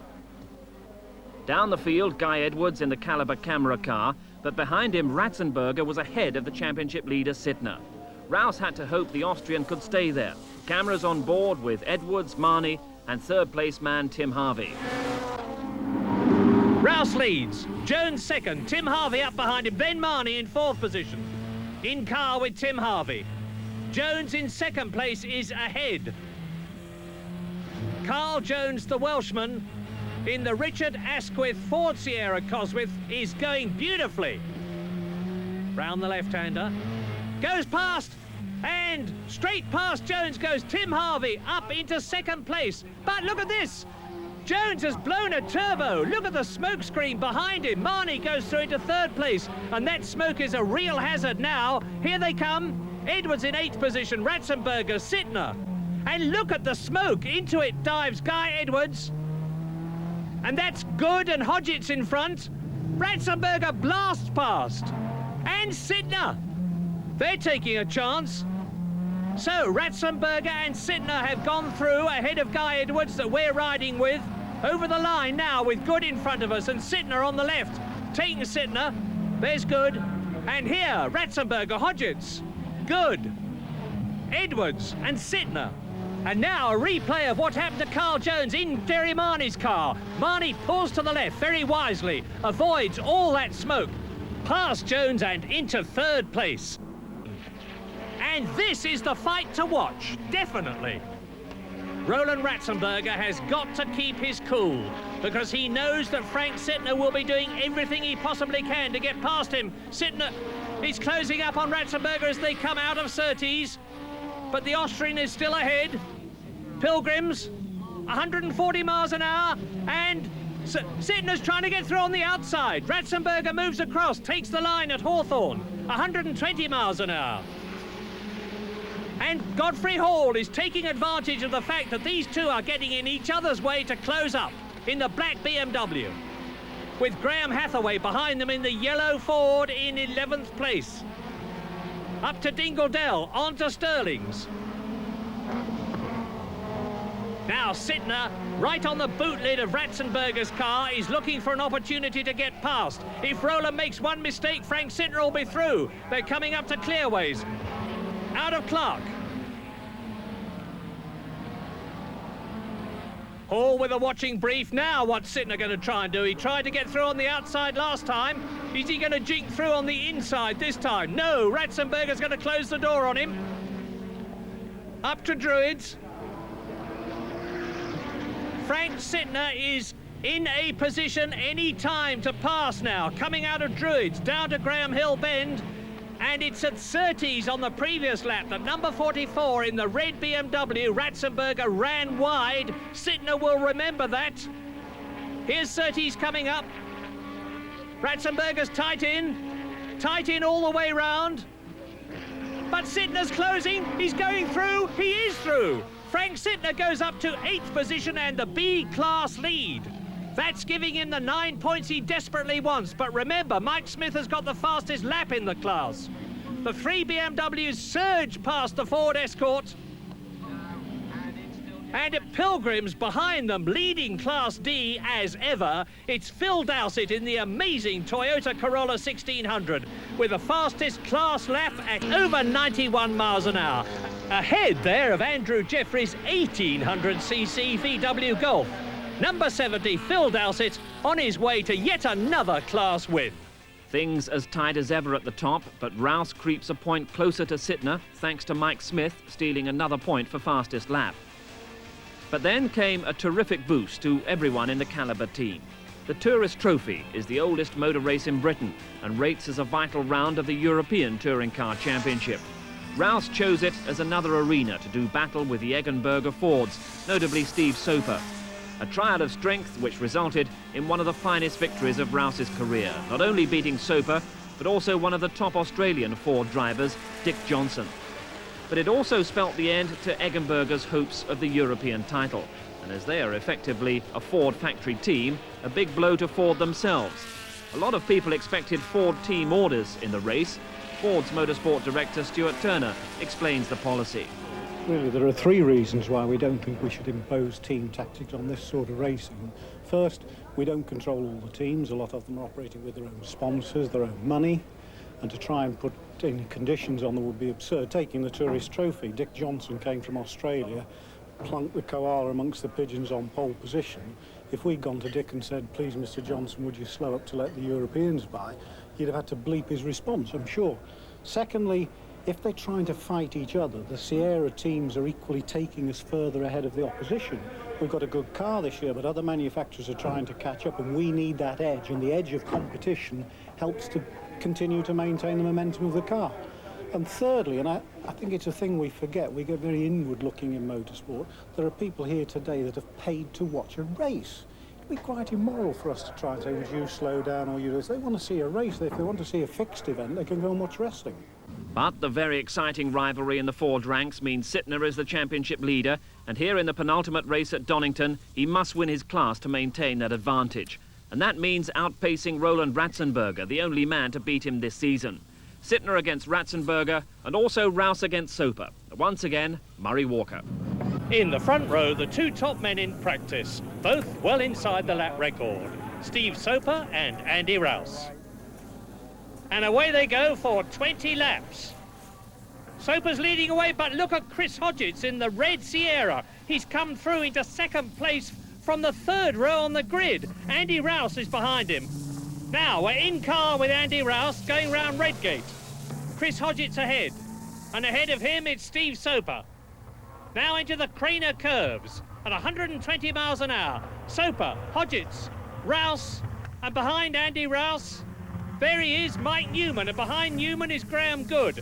Now up from Starkey's, 100 miles an hour, up towards McLean's, the right-hander.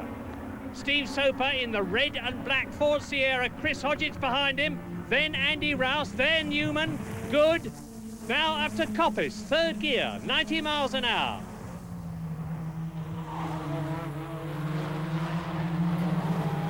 And in car with Andy Rouse. That's Hodgetts ahead, Soper ahead of him, up into 5th gear, 125 miles an hour as they come down to the chicane at the end of the 1st lap, and Rouse is going through to take both of them.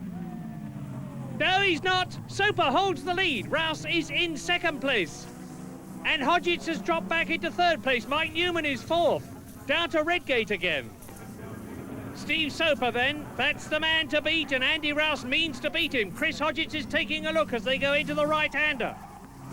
Soper, Rouse, Hodgetts. Now we're with Soper leading the race. This is the Eggenberger Ford Sierra. And Steve Soper now is through the Craner curves, 120 miles an hour, down to the old hairpin. 3rd gear, 80 miles an hour. Accelerating up towards Starkey's now, underneath Starkey's Bridge. Now up to McLean's. The first 3 have got a bit of a gap between them and Mike Newman, but he's holding on well. There he is in the Ford Sierra, up into Coppice. Now, this is where Andy Rouse took second place on the previous lap. Can he take Steve Soper in first place on this one? Hodgetts raises the dust. Hodgetts just clips the edge of the circuit down to the chicane. Soper leading, Rouse second. Now we're with Rouse. Soper ahead, right, left.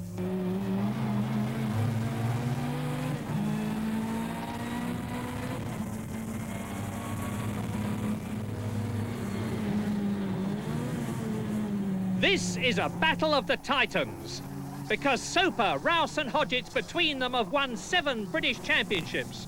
Andy Rouse 4 times, Steve Soper in the lead there once, and Chris Hodgetts just behind Rouse, twice the British champion, 87 and 86. Now, Andy Rouse sizing up where Soper is going, watching his turning points, and behind them, that's Andrew Jeffrey going off in the Gulf. Andrew Jeffrey going off, regaining the circuit. And meantime, up at McLean's, the battle is still fast and furious at the front. Soper, Rouse and Hodgetts. Now, Rouse and Hodgetts, their cars are both prepared by their own race businesses. Steve Soper is in the Eggenberger semi-works car. And they all produce over 500 horsepower. This is the chicane. It's second gear, it's about 75 miles an hour. And less than 3 seconds behind them, there is Mike Newman in the red, white and blue car. Guy Edwards is up into 5th place. Down to 6th goes Graham Good. Into the right-hander at Redgate go the leaders. Soper, Rouse, Hodgetts. Now, ahead of Andy Rouse, and we're riding with him, is Steve Soper. Rouse has beaten Soper this year at Brands Hatch and in the TT. He was beaten by Soper at Thruxton. And Soper looks to me as though he's pulling away just a little bit. Is he going to make it 2-all? 2 victories for Soper, 2 victories for Rouse. Well, it looks like it. Soper leads, Rouse second, Hodgetts third, Newman in 4th place, then Edwards. There he is, Guy Edwards in 5th position, and look at the battle for 6th. Carl Jones, Graham Good, and Tim Harvey. And Harvey goes through into 7th place at Coppice. So Harvey has taken Good. And at the chicane, Andy Rouse is really challenging Steve Soper now. He's trying to pressurise the Englishman in front of him into making a mistake as they go down to Redgate. They're doing about 120 miles an hour as they approach the right-hander. And Chris Hodgetts holding on marvellously, just keeping a watching brief. Rouse. Now, Andy Rouse is really pushing Soper. He's going up alongside him. He's going to try and go through on the right-hander. Soper's holding on. He's got the inside line and he retains the lead. They're doing about 120 miles an hour here. What a wonderful scrap between 2 really clean fighting men at the front. Neither giving the other a quarter of an inch. And it's anybody's race at the moment. And Chris Hodgetts is still there in 3rd position. Round McLean's then. And Ford Sierra Cosworth RS 500s are in the first 11 places. Frank Sittner, the man who's leading the championship overall, in 12th place behind them in his BMW M3. Now, watch Andy Rouse's gear changes and listen to the Cosworth. He's in 5th gear, now 4th. 125 miles an hour, 2nd gear into the chicane.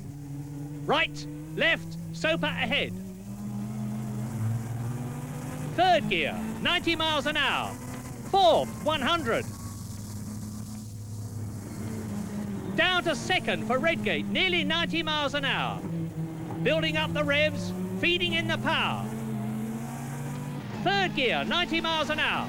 4th gear, 110. And building, 120. Down to 3rd for the old hairpin. Soper leads, Rouse 2nd, Hodgetts 3rd. No change of the first 3, but it's really tight. Now up from Starkey's. Rouse is pushing, Soper leads, Rouse 2nd, Hodgetts 3rd, Newman 4th, Guy Edwards 5th and Carl Jones 6th. And it looks to me as though Steve Soper has got the measure of Andy Rouse. They're just about equal on power. There's nothing in it as far as handling is concerned. They're both using the same type of Pirelli tyre, and they're very evenly matched as drivers. What a race! Rouse closes right up at the chicane. But Soper's got the advantage. But very soon, Steve Soper will be coming up to lap tail-enders, and that could cause a problem. Now, watch Soper's line at Redgate. Andy Rouse, cool as a cucumber. And behind them, a terrific scrap for 9th and 10th places. Here it is. Jerry Marnie on the right. Bristow on the left. Bristow clips the curb. Marnie runs wide and he's off. Across the grass. Is he going to go off? He's regained the circuit beautifully. Where's Bristow? There he is, coming up on the right. So it's still Bristow 9th and Marnie 10th, down to Redgate. And behind them, there's Sittner, number 33, in 11th place ahead of O'Brien in the Holden. And Frank Sittner, behind Jerry Marnie here, is leading the B class. And Bristow locking up. He's running wide, he's going off. Marnie goes through. Marnie moves up a place. Is Frank Sittner going to take Bristow too? The answer is no. Because as they come up to McLean's, there is Marnie, number 8. Behind him, Bristow. Behind him is Mike O'Brien, who's got ahead of Sittner. Behind Sittner is James Weaver, and that is Roland Ratzenberger. And they are Soper and Rouse is trying to take Soper on the outside of the chicane. He won't get through. He doesn't. But Andy Rouse is really pushing Soper now. Steve's got to keep all his cool. Chris Hodgetts is still there. This is the best race we've had in the series this year. And Rouse is up it. No! Soper just holds the inside line. Soper leads, Rouse second, Hodgetts third, and it is as close as that. There is Soper ahead. 17 years he's been racing. He's won one of the prestigious Grovewood Awards. He's won the race at Calder in Australia last year. He's second in the European Championship this year. But he's met his match in Andy Rouse, who is right there behind him. Coming up to McLean's, Soper, Rouse, Hodgetts. And they're pulling well away now from Mike Newman as they go into Coppice. Now, how does Andy Rouse see things as they come out of Coppice? And this is the answer. Straightening it up, down the long straight, building up to 125 miles an hour, underneath the bridge. Now you go back into second gear. There he goes. And up alongside Soper, but Soper gets through. All the time, Andy Rouse is saying, I'm here and I'm trying to come through. And all the time, Soper is saying, and you're not going to do so. Soper's got his lights on. They come into the right-hander at Redgate. Soper's put his lights on so that people that he's coming up to lap will see him coming and move over, and he's on the curb.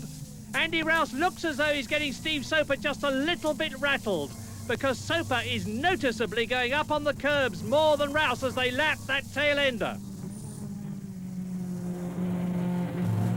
And there's more of them ahead. 1, 2, 3 ahead. They're lapping 8 seconds faster than the VW Golf 1800cc cars. Now, coming up to the tail enders, this is going to be critical for both Soper and Rouse. Past 1.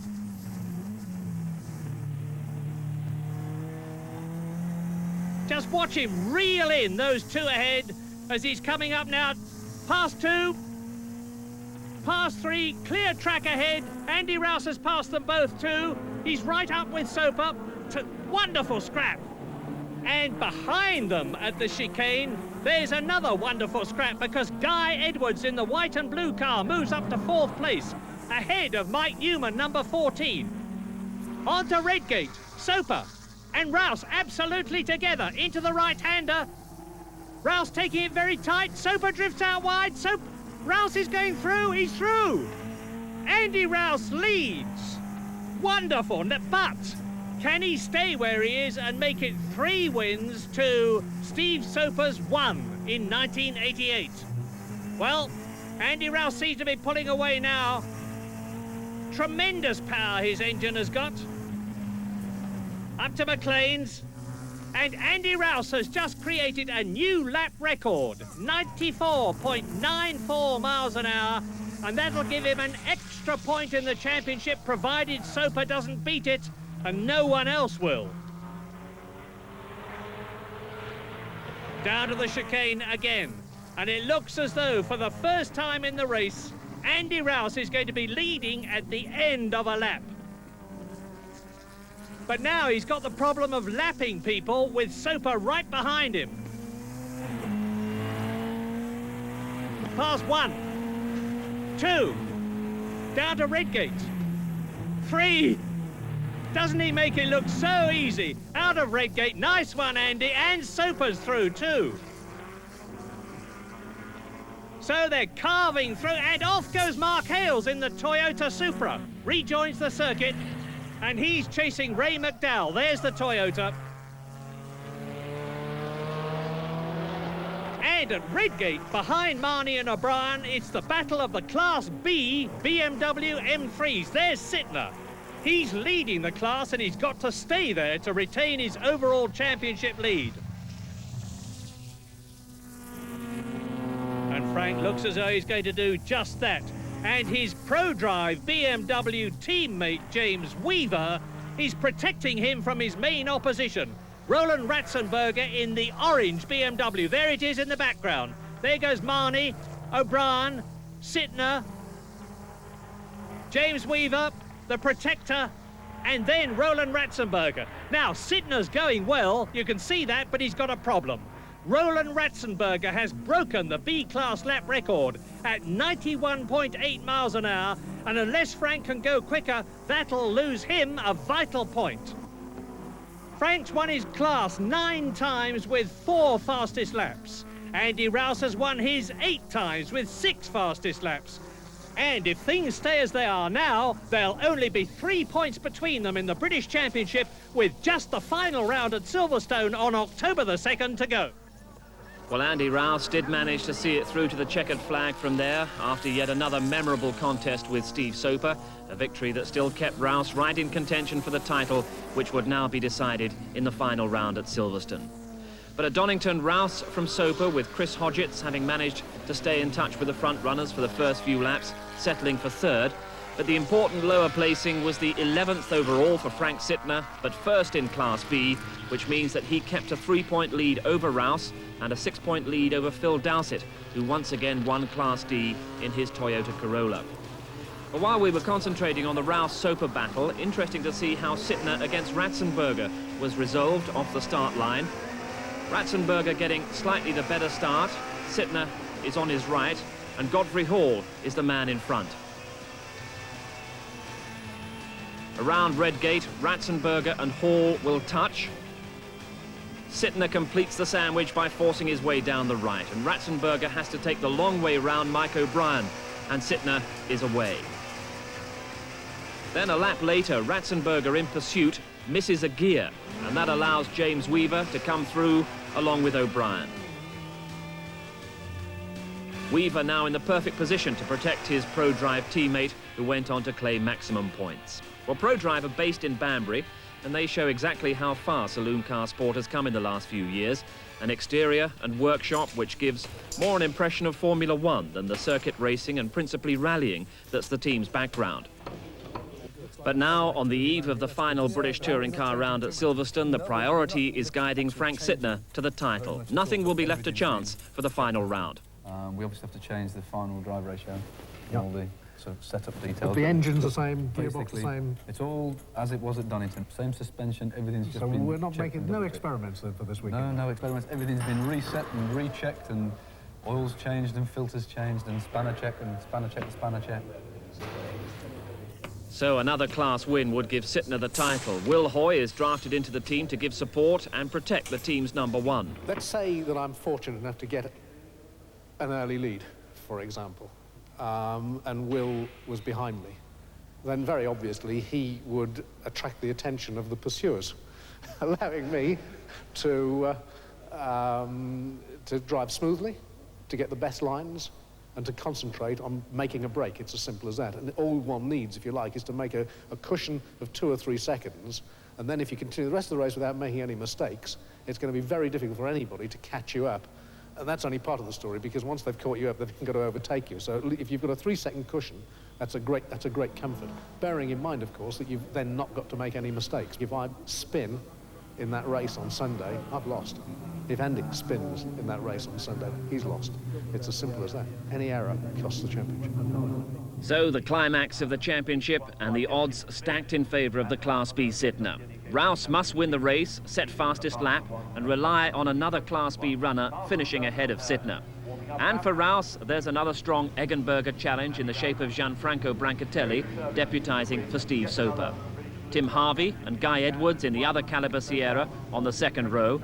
Frank Sytner 11th fastest, ahead of Roland Ratzenberger. Away they go, down to Copse Corner, the first right-hander. Andy Rouse is leading, Brancatelli in second place. In car with Will Hoy in the BMW. His job is to protect Frank Sytner, but to do so, he's got to pass Roland Ratzenberger in the orange BMW ahead. And that's Graham Hathaway's Ford on the left. Maggots, 5th gear, 140 miles an hour. Andy Rouse is leading, Brancatelli second, Bristow's third, Guy Edwards fourth, then it's Tim Harvey and Graham Good. On to Chapel Curve, the left-hander, down the Hanger Straight, building up to 150 miles an hour. Rouse, Brancatelli, Bristow, Edwards, Harvey, Newman and Good absolutely together. And Frank Sytner is in 10th place and leading his class. Out of Club Corner, 4th gear, 95 miles an hour. And there's Sytner, 10 wins from 11 races this year, 4 fastest laps. He's on target for that vital 11th win, and he's chasing a line of Sierras. Will Hoy, and now he's got David Sears' BMW ahead of him. If we get David Sears here, just about getting him. Stay alongside. Got 2 of them. Lucky. So, out of the chicane, it's Hoy, Sears, Hathaway, Ratzenberger, and Hoy's almost in station behind Sytner. You get that corner very well.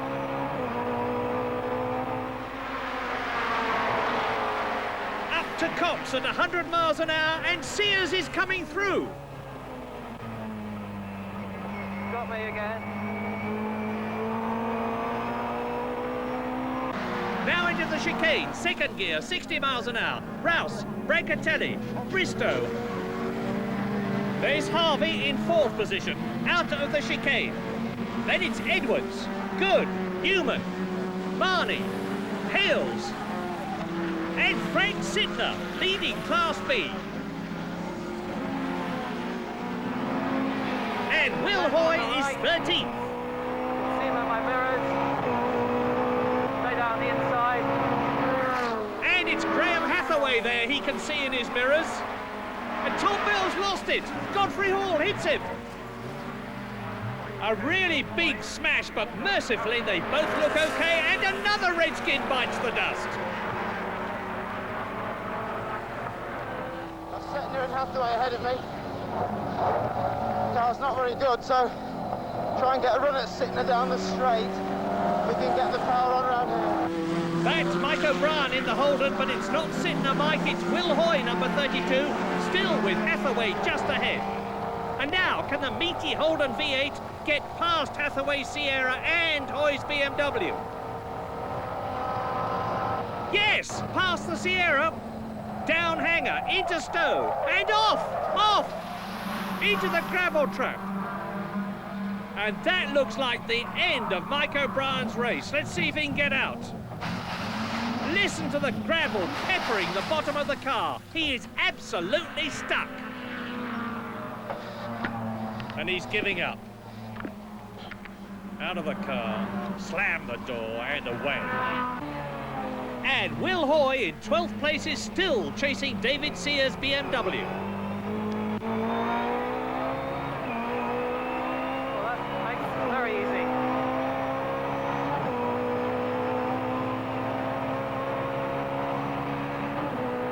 Now if you just concentrate. Close the gap on Frank to protect him.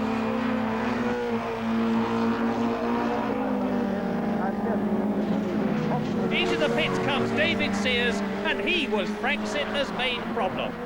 So Hoy there is now in 11th place, Roland Ratzenberger 12th, and Graham Hathaway in the yellow Ford 13th, and Hoy is in position to protect Frank Sittner.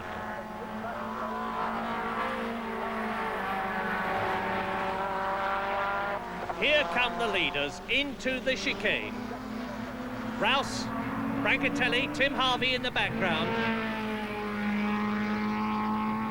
Out of the right-hander, onto Copse Corner, and Andy Rouse clearly knows exactly what he's doing.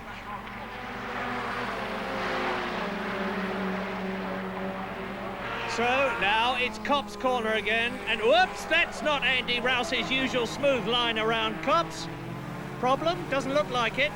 Comes out of the corner all right. Just slightly clips the curb, up towards Maggots. Up to a tail ender. He's going to go through before they get to Beckett's, and he does so. Rouse leads, Brancatelli second. Out of Beckett's onto Chappell. Out of Chappell down the hanger straight. And this is Andy Rouse. Up a gear, 145 miles an hour. Bang! Something's wrong. Look at the way he's pulling at the wheel. Left tyre, left rear tyre, it's flat. And that's exactly what he had happen in practice. It's gone again. And there goes Brancatelli into the lead. And now Andy Rouse has got to drive on and change the wheel at the pits, and that's nearly half a lap away.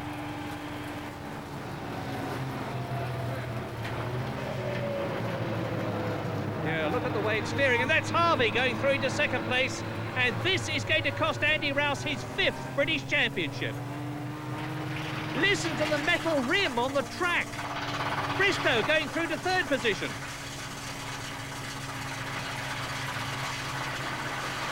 Oh, good, up to 4th place. Edwards to 5th. Andy Rouse is losing places all the time. Jerry Marney 6th. Mark Hale 7th. And as he crawls towards us at the chicane, just look at Andy Rouse's left rear tyre and wheel.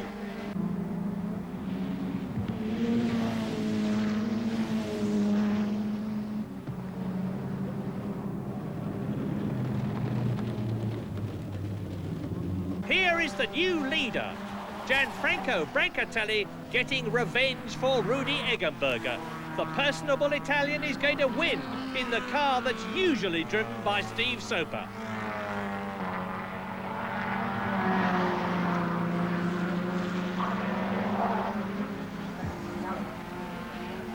And a BMW formation dominates Class B. Sittner leads, Hoy second, Ratzenberger third in class, with Sittner's team manager Malcolm Swettenham anxiously watching in the pit lane. Going to plan at the moment. Frank's in first place, Will's in second place, well ahead of the third place man there. So all we've got to do is come through to the finish now, and we're looking in good shape at the moment. Brancatelli wins. Gianfranco Brancatelli from Italy brings the Eggenberger Ford Sierra Cosworth home in first place. And BMW anticipates Sittner's arrival. Surely nothing can go wrong now. No. Sittner and Hoy finishing first and second in Class B for BMW and ProDrive to win the championship for Frank Sittner.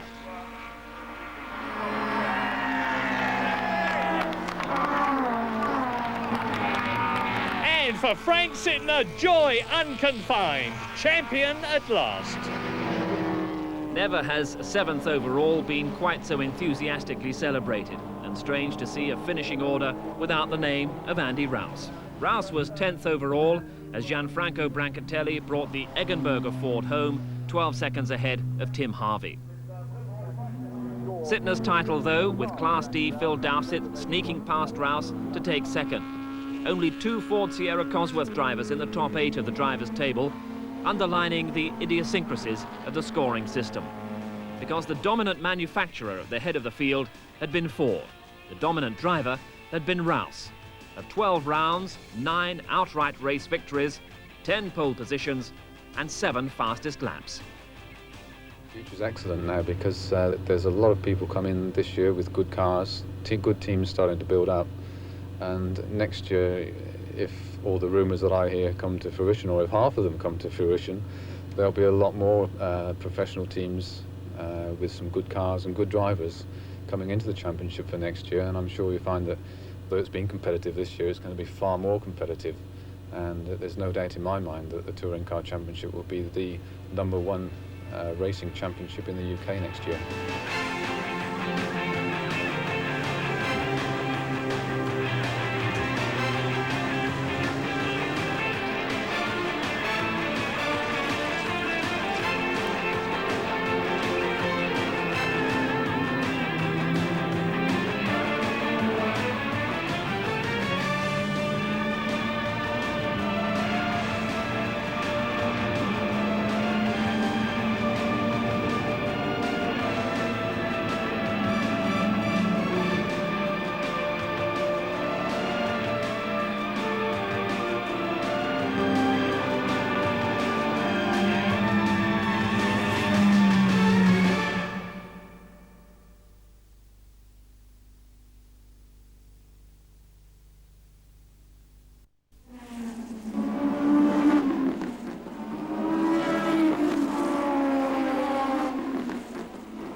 Having driven a brilliantly controlled race, crosses the line in the Caliber Racing Sierra to win the 8th round of the British Touring Car Championship here at Brands Hatch.